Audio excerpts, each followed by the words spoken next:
El arrebatamiento es un evento glorioso en el plan de Dios.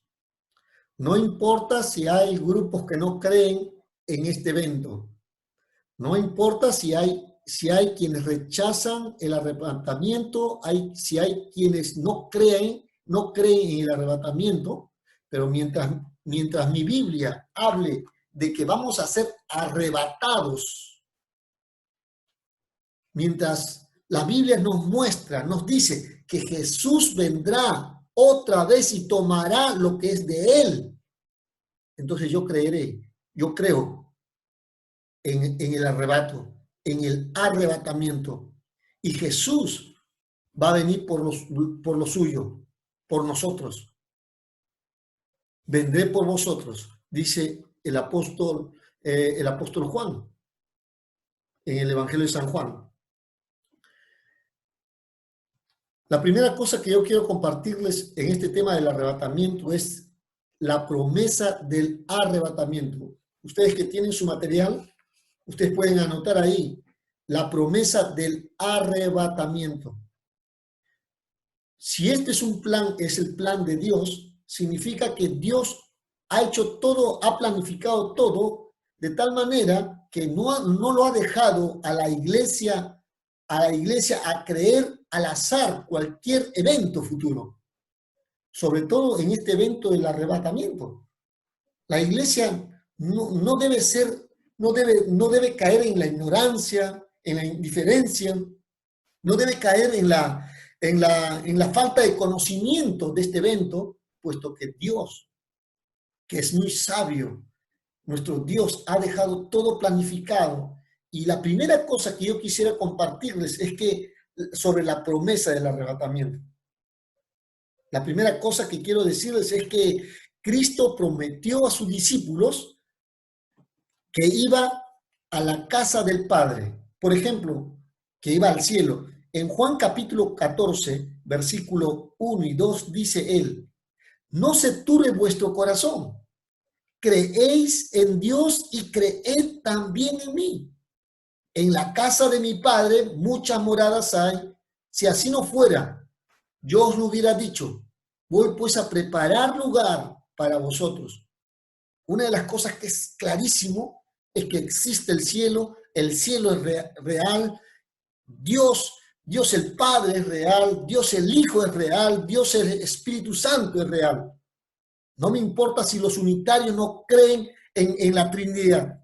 No importa si la palabra, la Trinidad no aparezca en la Biblia, pero la Biblia habla de 3 personas en uno. Ese es nuestro Dios. Y dice Jesús que en la casa de su Padre, está hablando del cielo, en la casa de su Padre hay muchas moradas. Jesús está prometiendo y le está diciendo, si así no fuera, yo los hubiera dicho. Pero él dice, voy pues a preparar lugar para vosotros, para nosotros. Cristo prometió a sus discípulos que iba a la casa del Padre y estaba preparando morada para ellos. Y si Cristo le prometió a ellos, esa promesa recae para nosotros también. La segunda cosa, dentro de la promesa del arrebatamiento, es que Cristo prometió regresar otra vez. No solamente le prometió ir a la casa del Padre, sino también le prometió regresar otra vez para sacarlos de este mundo y llevarlos con él. ¿Qué dice Juan capítulo 14, versículo 3? Y si me fuere y os preparare el lugar, vendré otra vez y os tomaré a mí mismo, para que donde yo estoy, vosotros también estéis. ¿Qué es lo que está diciendo Jesús? No solamente está diciendo que se va a la casa del Padre a preparar lugar para nosotros, sino que también le está prometiendo a los discípulos que Él va a regresar nuevamente para sacarnos de este mundo. Porque la palabra que dice, escuchen bien, lea bien lo que dice la Biblia, dice, para que donde yo estoy, vosotros también estéis. Dice, vendré otra vez y os tomaré a mí mismo. Esa palabra, os tomaré a mí mismo, es agarrarlo, es raptarlos, agarrarlos y sacarlos de este mundo. Esa frase que dice, yo os tomaré a mí mismo, está hablando de agarrar lo que es la iglesia, el cuerpo de Cristo, agarrarlos y sacarlos de este mundo.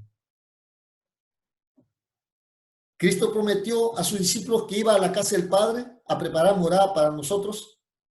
Él prometió a sus discípulos regresar otra vez. Y la pregunta es, ¿usted cree que Cristo cumplirá su promesa? Yo creo que Cristo cumplirá su promesa. Primero porque Cristo es Dios. Y Dios no es hombre para que mienta, ni hijo de hombre para que se arrepienta. La segunda razón por qué creo que Él va a cumplir su promesa, porque durante 3 años y medio, estando aquí en la tierra con sus discípulos, con las multitudes, Él les dijo que podía derribar el templo y en 3 días podía reconstruirlo, hablando acerca de su cuerpo, hablando acerca de su muerte y de su resurrección. Él habló constantemente de su resurrección y cuando Él murió, conforme a las Escrituras, la Biblia dice que Él resucitó conforme a las Escrituras. Por eso es que creo que Cristo va a cumplir su palabra. Porque todo lo que Él dijo que iba a hacer, lo hizo. Todo lo que iba a acontecer después de su muerte y de su resurrección, se cumplieron. ¿Cree usted que Cristo cumplirá su promesa?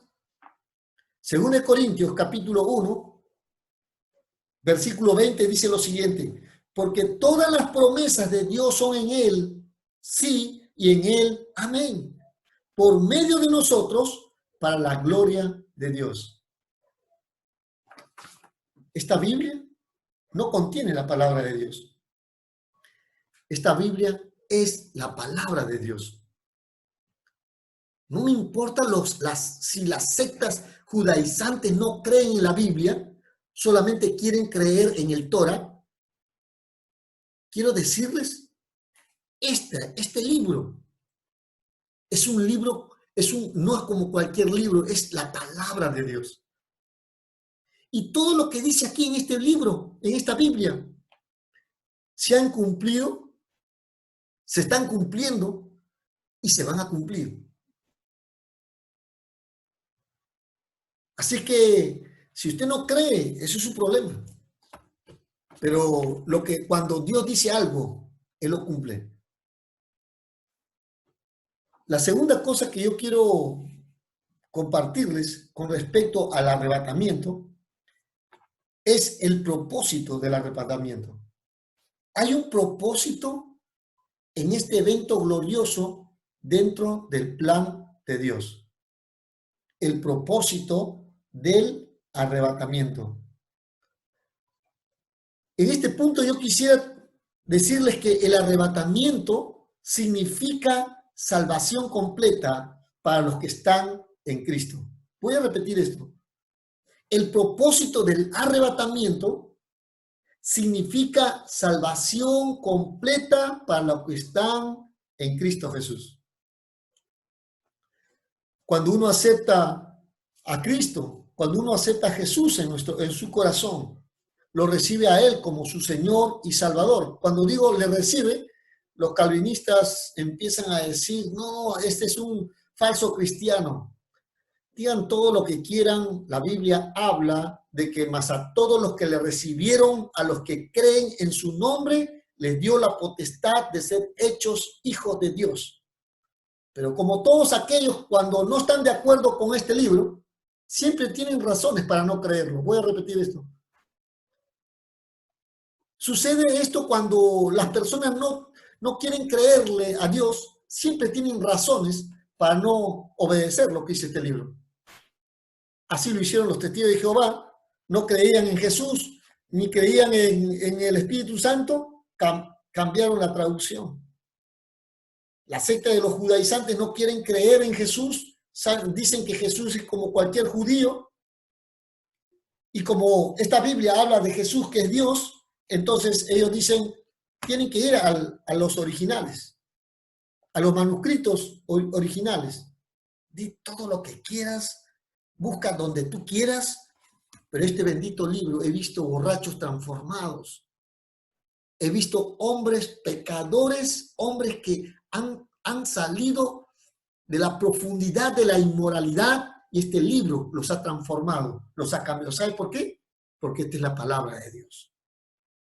Y esta palabra de Dios dice que a los que le recibieron a Jesús, a los que creen en su nombre, Él les dio la potestad de ser hechos hijos de Dios. Así que la primera cosa, cuando digo que el arrebatamiento significa salvación completa, estaba diciendo que para los que están en Jesús, en Cristo Jesús, esto significa, cuando usted acepta a Cristo, cuando usted entrega su vida a Jesús, se arrepiente de sus pecados, usted llega a ser salvo de la pena del pecado.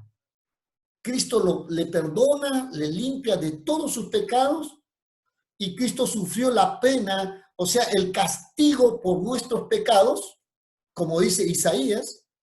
Él fue molido por nuestras rebeliones, por nuestros pecados fue sacrificado Jesús. Él fue castigado por nuestros pecados pasados, por nuestros pecados presentes y por nuestros pecados futuros. Hermanos queridos, los salvos no seremos juzgados en el juicio del gran trono blanco. En los eventos futuros va a haber dos tipos de juicio: el tribunal de Cristo y el gran trono blanco. El tribunal de Cristo es un evento, es un juicio donde los cristianos van a ser juzgados, no para ser salvos o no, sino que sus obras van a ser juzgadas después de ser cristianos. Las obras que iniciaste a hacer hasta el final, tus obras como cristianos van a ser juzgadas. Eso se va a dar en el tribunal de Cristo. Eso para que recibas premios como cristiano o para que te alejes avergonzado de él, porque así dicen las Escrituras. Algunos cristianos, lamentablemente, sus obras se van a quemar en este tribunal, en el tribunal de Cristo. Se va a quemar, van a pasar por un horno de fuego sus obras. Dice Pablo que muchas obras van a quemarse, son heno, hojarasca. Estos cristianos serán avergonzados, se avergonzarán de estar parados frente al león de Judá. Así que los salvos no seremos juzgados en el gran trono blanco. El gran trono blanco será el juicio que se hará para toda persona que nunca entregó su vida a Jesucristo.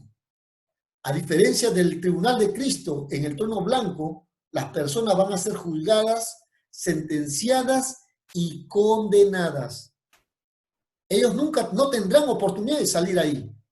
No habrá oportunidad de llevar al mejor bufete de abogados para salir airosos de ese juicio. Nadie va a salir airoso victorioso del trono blanco. Todos los que lleguen ahí serán juzgados, sentenciados y condenados a una muerte eterna. Juan capítulo 5, versículo 24 dice lo siguiente: de cierto os digo que el que oye mi palabra y cree que me envió, tiene vida eterna y no vendrá a condenación, mas ha pasado de muerte a vida. Normalmente usamos este versículo para la seguridad de salvación. Y algunos están en contra de la seguridad de salvación y se hablan muchas cosas acerca de la seguridad de salvación, pensando que es una licencia para pecar. Pero Dios es un Dios serio, un Dios de principios. Cristo no está jugando con nadie. Y la Biblia dice, Jesús dice, de cierto os digo, el que oye mi palabra y cree que me envió, tiene vida eterna y no vendrá condenación, mas ha pasado de muerte a vida. Todos aquellos que han puesto su confianza en Jesús, cuando digo que se han puesto su confianza en Jesús, estoy diciendo que se han arrepentido de sus pecados, han reconocido que Jesús es el Señor y Salvador, han reconocido que Jesús murió por sus pecados, y han reconocido que si ellos no ponen su confianza en Jesús, se perderán por toda la eternidad. Entonces estoy hablando de eso. Aquellos que no han puesto su confianza en Jesús, ellos serán condenados. Pero si tú has creído, has puesto tu confianza en Jesucristo, eres un hijo de Dios. La Biblia dice que tú no serás condenado, no vendrás a condenación, sino que has pasado de muerte a vida. Romanos capítulo 8, versículo 1, dice lo siguiente. Ahora pues, ninguna condenación hay para los que están en Cristo Jesús, los que no andan conforme a la carne, sino conforme al Espíritu. Este versículo nos enseña tres cosas. Primero, que los que están en Cristo Jesús, cuando dice los que están en Cristo, es los que están conectados con Cristo, los que están unidos con Cristo, ellos no serán condenados. Ellos, dice, ahora pues ninguna condenación hay. O sea, los que están conectados, los que están en Cristo, con Cristo, no vendrá condenación sobre ellos. No estoy diciendo aquellos que creen de manera religiosa de Jesús. Aquellos que creen en Jesús, pero con sus obras lo niegan. Creen en un Dios santo, pero sus obras, su proceder, su accionar, dice otra cosa. No. Dice la Biblia que no hay ninguna condenación para los que están en Cristo, los que están plantados en Jesús, los que están conectados con Cristo.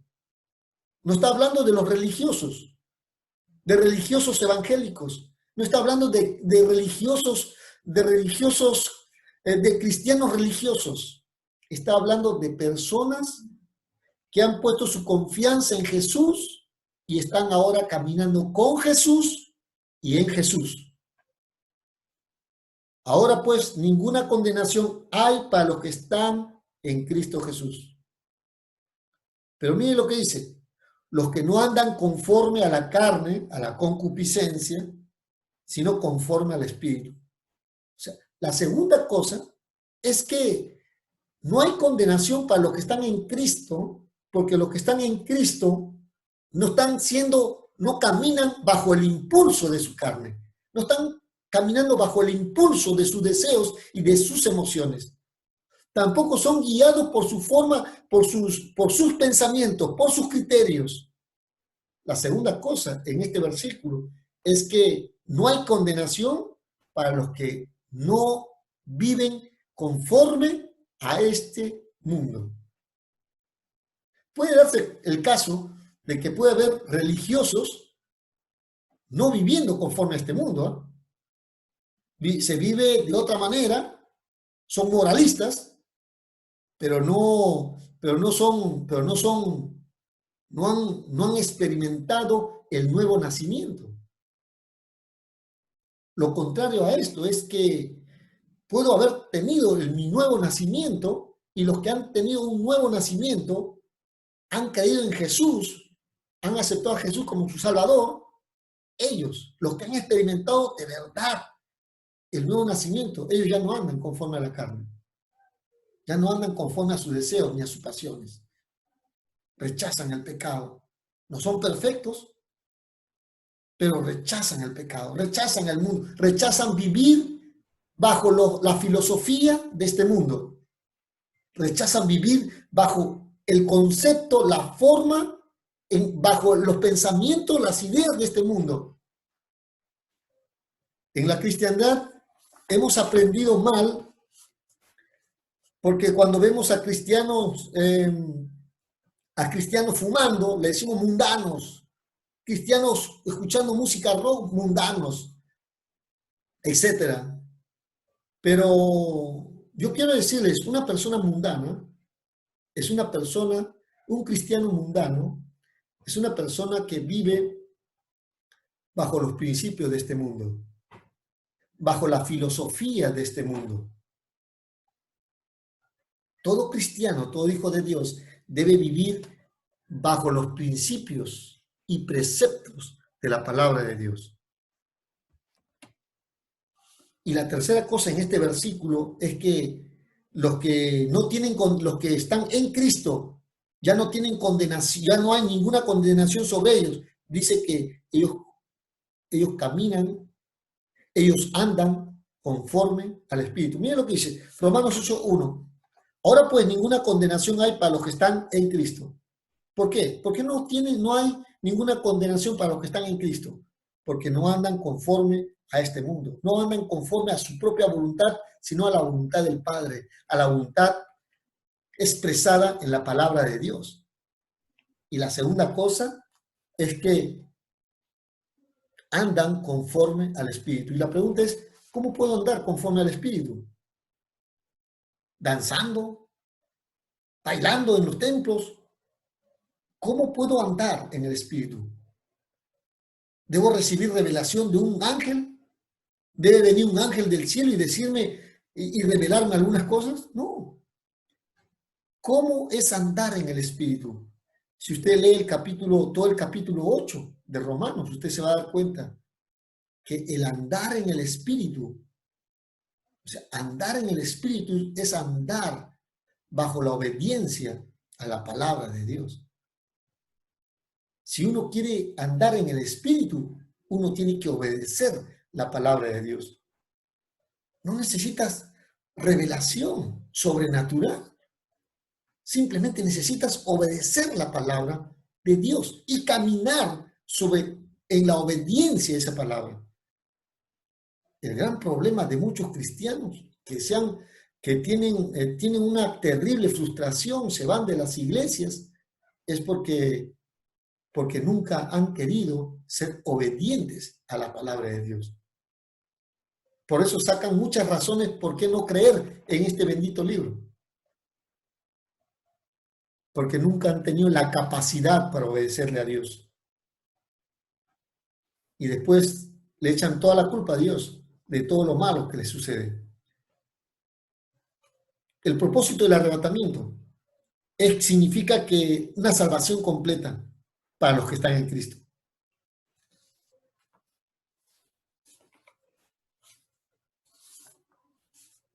Pero también en el presente, también el arrebatamiento significa en el presente que Cristo nos está salvando del poder o dominio del pecado en nuestra vida diaria.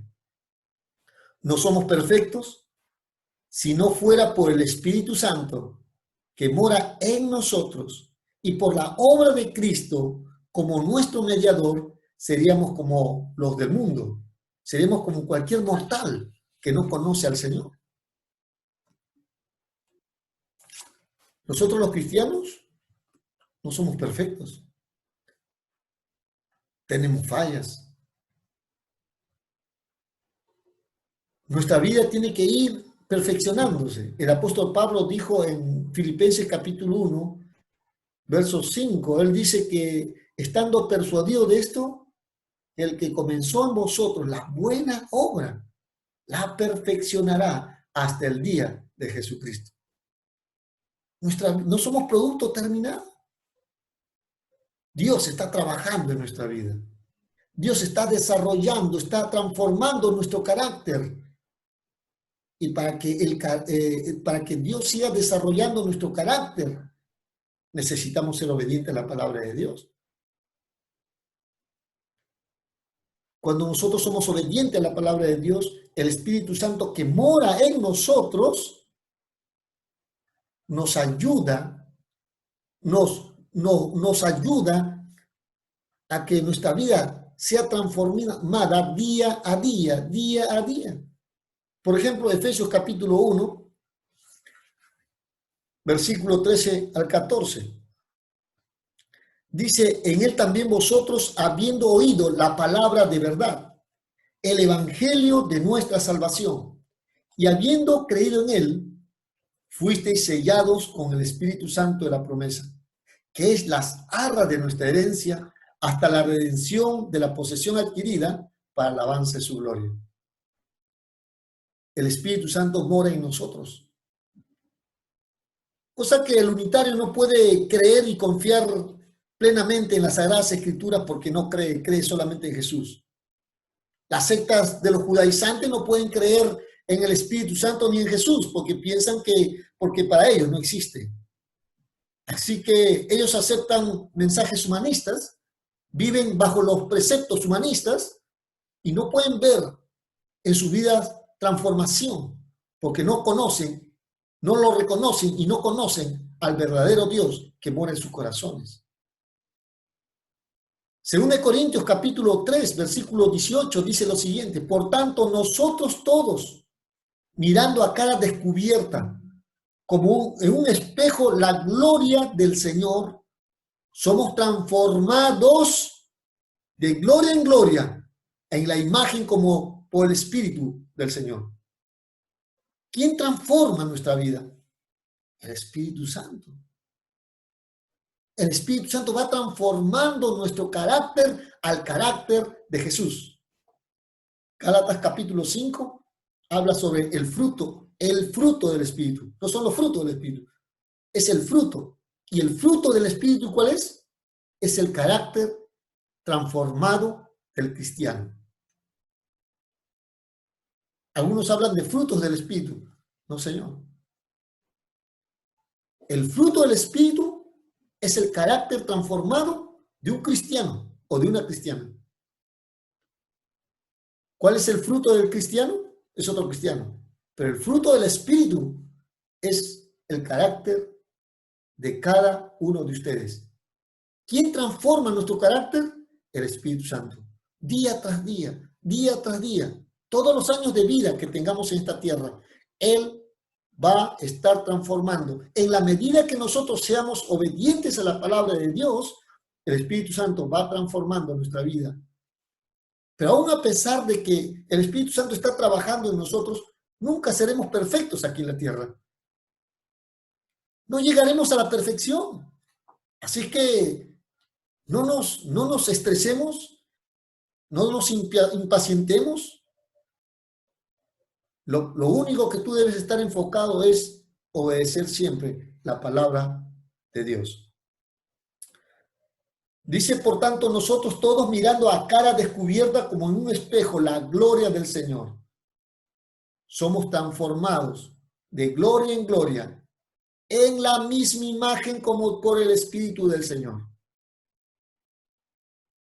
Romanos capítulo 8, versículo 27 dice, y Dios que examina los corazones sabe cuál es la intención del Espíritu. Miren lo que dice, sabe cuál es la intención del Espíritu, porque el Espíritu intercede por los creyentes conforme a la voluntad de Dios. Siempre estoy mirando cristianos arrogantes, soberbios, menospreciando a otros, pensando que tienen poderes sobrenaturales, como si fuesen los iluminados de Dios. En este mundo, en esta vida, no hay ningún iluminado. No hay grandes hombres de Dios. Hay un gran Dios sobre la vida de los hombres. Y quiero decirles que nuestra vida es más limpia, va transformándose, porque hay alguien que está metido en nosotros y que está trabajando arduamente en nuestra vida. Y ese es el Espíritu Santo. Porque si usted lee el 8:27 de Romanos, dice, y Dios que examina los corazones, sabe cuál es la intención del Espíritu. Porque el Espíritu intercede por los creyentes, conforme a la voluntad de Dios. O sea, el Espíritu Santo intercede al Padre. ¿Intercede para quién? Para contigo, para conmigo. Intercede, está intercediendo por nosotros, pero conforme a la voluntad de Dios. Pastor, ¿dónde está la voluntad de Dios? En este bendito libro, la Biblia. Por eso aquellos que rechazan esta Biblia nunca podrán conocer la voluntad de Dios. Aquellos que rechazan, aquellos que se han quedado solamente con los 5 libros de esta Biblia, nunca podrán conocer la totalidad de la voluntad de Dios para sus vidas.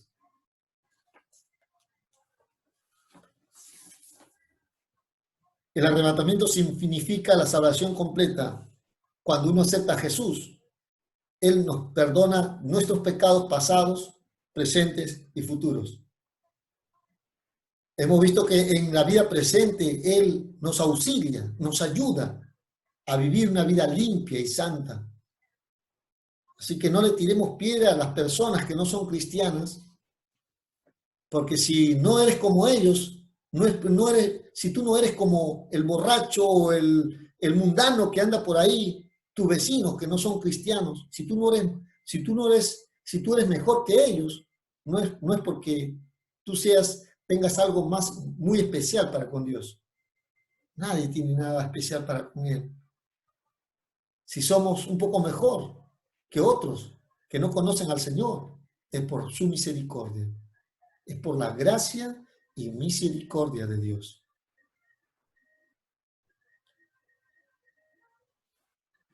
Pero también el arrebatamiento significa salvación completa en el futuro. Miren lo que dice en el futuro, en su material.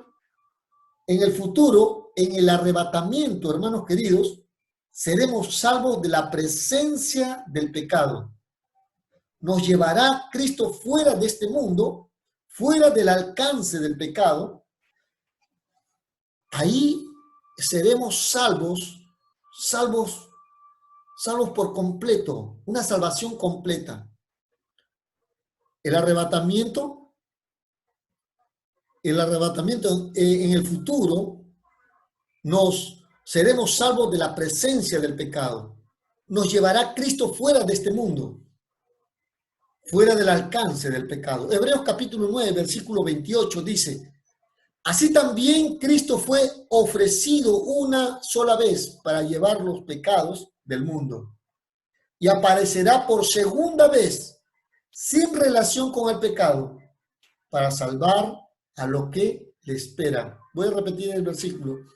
Hebreos 9:28 dice: así también Cristo fue ofrecido una sola vez para llevar los pecados de muchos, y aparecerá por segunda vez sin relación con el pecado para salvar a los que le esperan. La Biblia dice que Él regresará por su iglesia. Por segunda vez, Él volverá para salvar a los que le esperan. Ahora, siempre hay una confusión. Aquellos que no creen en el arrebatamiento piensan que nosotros estamos esperando por segunda, vamos a recibir a Jesús 2 veces. O sea, cuando nadie lo vea y nosotros solamente los cristianos seremos arrebatados. Y después cuando Cristo venga a reinar por 1000 años en esta tierra. Nosotros no estamos esperando segunda y tercera venida de Cristo. Hay una segunda venida de Jesús. Y esa segunda venida de Jesús tiene 2 partes importantes, 2 eventos importantes. El arrebatamiento antes de la tribulación, y después de la tribulación, el reinado de 1000 años aquí en la tierra con Jesucristo nuestro Señor. El arrebatamiento también significa la glorificación del cuerpo del creyente. Miren lo que dice 1 Corintios capítulo 15, versículo 51, verso 54. Y aquí os digo un misterio, no todos dormiremos, pero todos seremos transformados. En un momento, en un abrir y cerrar de ojos, al final de la trompeta, porque se tocará la trompeta y los muertos serán resucitados incorruptibles y nosotros seremos transformados. Porque es necesario que esto corruptible se vista de incorrupción y esto mortal se vista de inmortalidad. Y cuando esto corruptible se haya vestido de incorrupción y esto mortal se haya vestido de inmortalidad, entonces se cumplirá la palabra que está escrita: sorbida es la muerte en victoria. El arrebatamiento significa salvación completa, pero también el arrebatamiento significa la glorificación del cuerpo del creyente. Porque miren lo que dice el versículo 2, 52.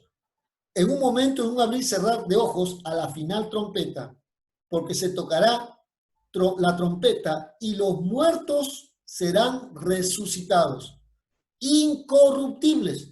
Nuestros cuerpos son corruptos, pero dice que resucitarán incorruptibles. ¿Y qué más? Y nosotros seremos transformados. En este punto es la salvación completa de todo nuestro ser. Cuando lleguemos a este nivel, en este punto, nosotros no tendremos ninguna relación con las leyes de este mundo. No habrá ninguna relación con el pecado, sino más bien habrá una relación estrecha con la naturaleza divina de Jesucristo. Cuando dice el versículo 52, los muertos, esto está hablando los muertos en Cristo, los que aceptaron a Cristo y después murieron, serán resucitados incorruptibles. Me gusta esa palabra porque resucitarán incorruptibles. Y aquellos que ya no hay cuerpo, murieron muchos años y solamente quedan polvo, algunas cosas que quedaron ahí en la tumba, dice la Biblia, los que han muerto en Cristo van a resucitar primero. Miren lo que dice el 52. Los muertos serán resucitados incorruptibles. Y nosotros, cuando habla Pablo de nosotros, está hablando de las personas salvas. Pero al tiempo de la venida de Cristo, están vivos. Estas personas, estos cristianos serán transformados en aquel momento. Pero también dice, y nosotros seremos transformados. Todos los salvos, queridos hermanos, todos los que han puesto su confianza en Jesús, todos los que han experimentado el nuevo nacimiento, muertos y vivos, seremos arrebatados y tendremos un cuerpo glorioso semejante al cuerpo de nuestro Señor Jesús. Sin relación con el pecado, sin relación con este mundo, pero sí con una estrecha relación con su naturaleza divina. Nuestros cuerpos serán como lo de Él. No seremos espíritus, seremos hombres con carne y hueso, pero son cuerpos transformados, glorificados. Filipenses capítulo 3, versículo 20 al 21, dice: mas nuestra ciudadanía está en los cielos, de donde también esperamos al Salvador, al Señor Jesucristo, el cual transformará el cuerpo de la humillación nuestra para que sea semejante al cuerpo de la gloria suya. O sea que nuestros cuerpos van a ser transformados para que sean semejantes al cuerpo de Jesucristo, el cual transformará el cuerpo de la humillación nuestra para que sea semejante al cuerpo de la gloria suya, por el poder con el cual puede también sujetar a sí mismo todas las cosas. Esto es lo que significa el arrebatamiento. Significa una salvación completa para los que están en Cristo, en el pasado, en el presente y en el futuro. Significa también, el arrebatamiento significa también la glorificación de nuestros cuerpos. Y los que murieron mancos, y los que murieron sin pulmón, los que murieron sin hígado, dice la Biblia, van a resucitar, lo corruptible resucitará para que tenga un cuerpo incorruptible. Los cojos podrán correr, los mancos podrán tener sus manos, los ciegos tendrán nuevos ojos, ya no tendrán el hígado con esa enfermedad de cirrosis. Tendrán un cuerpo glorificado en el tiempo del arrebatamiento para recibir al Señor Jesucristo. Quiero terminar con este tercer punto, el programa del arrebatamiento. ¿Qué significa esto? Significa que en la Biblia Dios ha dejado, no ha puesto fechas cuando Él va a arrebatar a la iglesia. Muchas personas en las redes sociales están esperando que alguien ponga fechas del advenimiento de Jesús. Usted puede entrar al YouTube, puede entrar a las redes sociales y se va a dar cuenta que la gente está buscando información. Y quiero decirles, los que enseñamos la Biblia necesitamos ser hombres y mujeres escrupulosos, con escrúpulos para enseñar la Biblia. Porque la Biblia tiene que hablar por sí misma. Usted y yo no podemos hacerle hablar a la Biblia. Podemos. Pero las personas que le hacen hablar a la Biblia lo que quiere son gente inescrupulosa, que no tienen conciencia. Nosotros necesitamos enseñar con toda claridad lo que dice la Biblia. No lo que nosotros pensamos, no lo que nosotros creemos, sino lo que Dios dice en su palabra. El programa del arrebatamiento. La primera cosa en este punto es que no sabemos cuándo viene Cristo por nosotros. Por las redes sociales están inventando cosas. Están diciendo por ahí que el Papa ya hay una persona ahí que puede ser el anticristo y que el Papa va a ser la persona que va a darle la autoridad a la bestia, al anticristo. Eso no es bíblico. No hay sustento bíblico porque la autoridad que va a recibir el anticristo va a ser de 10 reinos. Y no lo van a hacer a la fuerza. Los 10 reinos van a cederle la autoridad a la bestia, al anticristo. Y en estos momentos no hay 10 naciones que puedan dar autoridad a una persona. Están divididos, la comunidad internacional está dividida. Así que por el momento ese evento va a demorar, puesto que también la iglesia todavía no ha sido arrebatada. Estamos aquí todavía. Cuando la iglesia sea arrebatada, entonces ahí esas 10 naciones van a cederle toda la autoridad al anticristo para que gobierne los 7 años aquí en la tierra.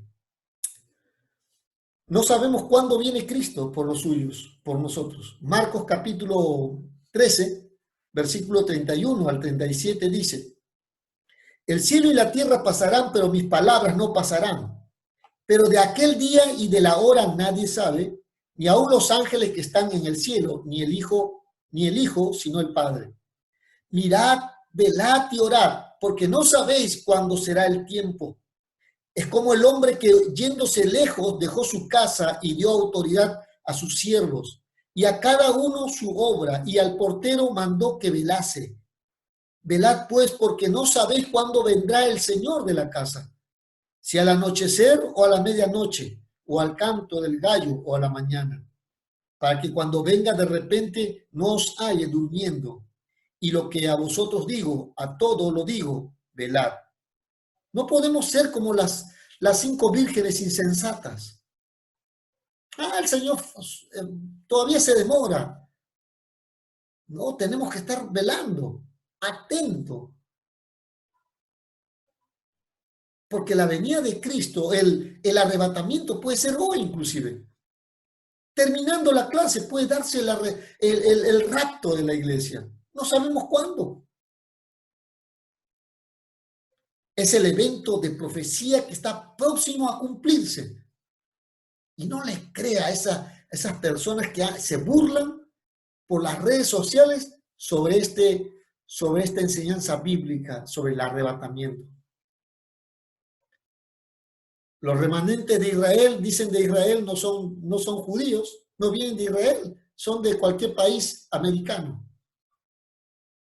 No creen en Jesús, solamente creen en el Torah.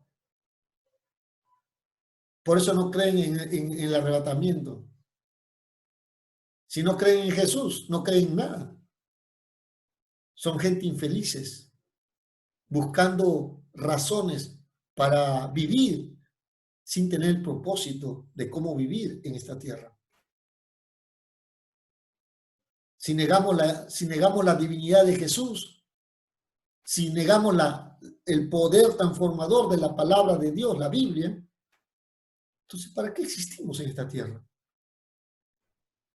Has perdido todo el propósito de vida en esta tierra. El programa del arrebatamiento. No sabemos cuándo viene Cristo, pero debemos estar preparados para cuando esto pase, esto suceda. No nos acontezca desprevenidos. Lo que sí sabemos es que este evento va a ser de repente. No es como dice la película del rapto, que nadie se va a dar cuenta. Los cristianos un momento van a desaparecer. Tengan cuidado con esto, porque la Biblia dice, Pablo dice, tanto en Corintios como en Tesalonicenses, dice a la final trompeta, a la trompeta de Dios. Algo más. Algunos, por una ignorancia bíblica, están hablando de que está sonando las trompetas del Apocalipsis. Cuando habla del arrebatamiento, cuando habla de la segunda venida de Cristo, dice que va a sonar la trompeta de Dios. No dice que los ángeles van a tocar trompeta o un ángel ha tocado la séptima trompeta. No habla de eso. La trompeta de Dios. Lo que sí creo, y quiero decirlo, es que la trompeta de Dios, a la final trompeta, tiene dos significados el sonido de trompeta.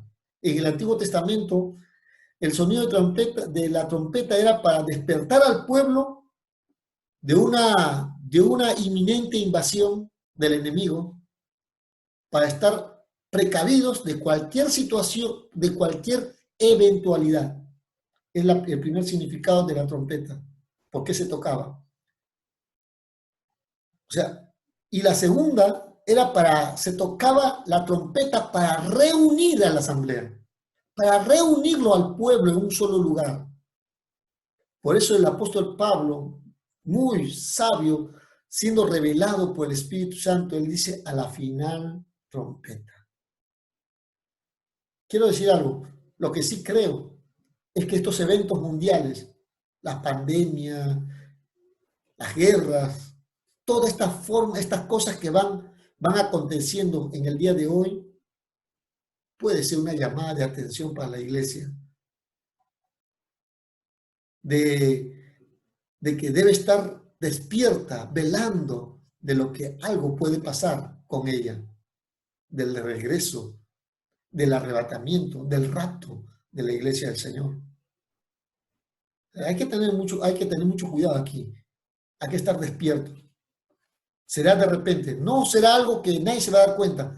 Los cristianos van a saber del rapto, van a escuchar la trompeta.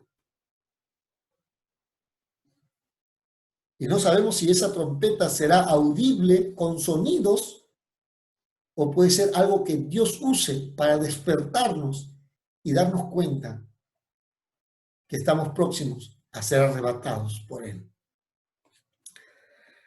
1 Corintios capítulo 15, versículo 52 dice, en un momento, en un abrir y cerrar de ojos, a la final trompeta, va a haber bulla, va a haber sonido, porque se tocará la trompeta y los muertos serán resucitados, incorruptibles, y nosotros seremos transformados. Claro, las sectas y los grupos que no creen en el arrebatamiento, van a decir que no, ese versículo no está en los originales y hay que investigar en los manuscritos originales. Hagan todo lo que quieran, busquen lo que quieran. Pero la Biblia dice que en un momento, en un abrir cerrar de ojos, a la final trompeta, porque se tocará la trompeta y los muertos serán resucitados incorruptibles y nosotros seremos transformados. Quiero hacerle una pregunta. ¿Está usted preparado para el rapto de la iglesia? ¿Está usted preparado para un arrebatamiento de parte de Cristo con su iglesia? ¿Quién es la iglesia? Los cristianos, los hijos de Dios. La iglesia no es aquellas personas que han estado acostumbrados a reunirse en los templos. La iglesia es el conjunto de personas que han experimentado el nuevo nacimiento en Jesucristo. ¿Está usted preparado? Los muertos en Cristo resucitarán primero. Primera Tesalonicenses, versículo 4, versículo 13 al 16, dice lo siguiente. Tampoco queremos, hermanos, que ignoréis acerca de los que duermen, para que no os entristezcáis como los otros que no tienen esperanza. Porque si creemos que Jesús murió y resucitó, así también traerá Dios con Jesús a los que durmieron en él. Por lo cual os decimos esto en palabra del Señor, que nosotros que vivimos, que habremos quedado hasta la venida del Señor, no precederemos a los que durmieron. Está hablando del arrebatamiento, Pablo. Porque el Señor mismo con voz de mando, con voz de arcángel, otra vez dice, con trompeta de Dios. Así que no será algo que nadie se va a dar cuenta. El mundo no se va a dar cuenta. Se va a dar cuenta que hemos desaparecido. Pero nosotros vamos a saber, vamos a darnos cuenta cuando Cristo esté en las nubes, que ha venido para con nosotros. Eso va a ser un abrir y cerrar de ojos.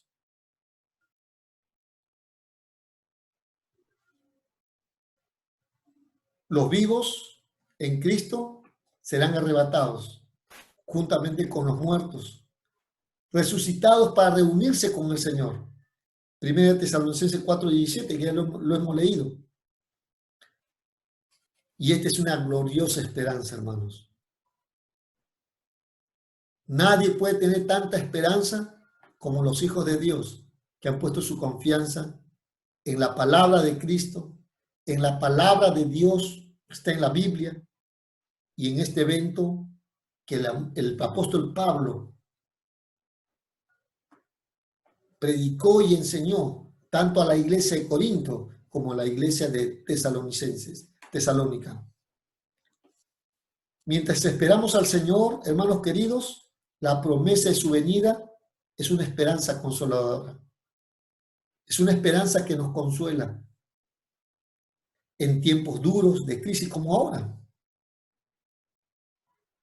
El arrebatamiento tiene que traerle a usted esperanza. Porque esta es una esperanza que consuela en tiempos duros, en tiempos de prueba, en tiempos de crisis,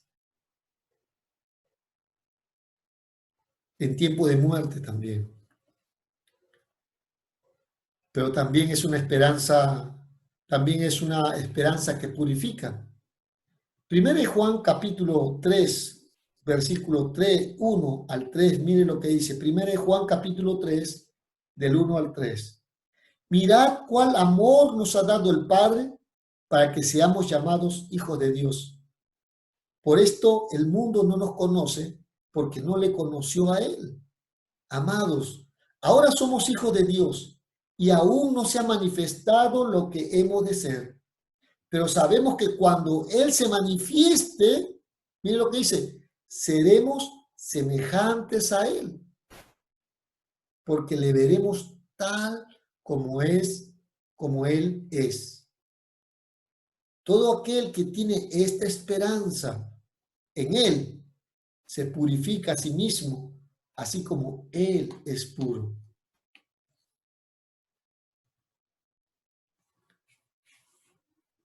Esta es la razón de por qué en este tiempo de crisis nuestras vidas tienen que cambiar.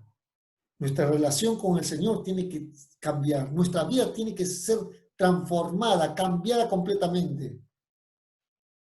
Porque si estamos en un inminente regreso del Señor Jesús, y si tú crees en esta promesa, entonces esta es una esperanza que consuela, pero una esperanza que purifica también. Cada uno de nosotros necesitamos purificarnos, abandonar los pecados, abandonar cosas malas en nuestra vida, porque esta esperanza nos purifica. Y Juan dice, así como Él es puro. Si sabes que pronto vas a ir, vas a ser arrebatado al Señor, entonces la primera cosa que debieras hacer es no escribir un testamento. ¿Para qué te va a servir un testamento? La primera cosa que debieras hacer es arreglar tu relación con el Señor. Para que cuando esto acontezca, no te alejes de Él avergonzado.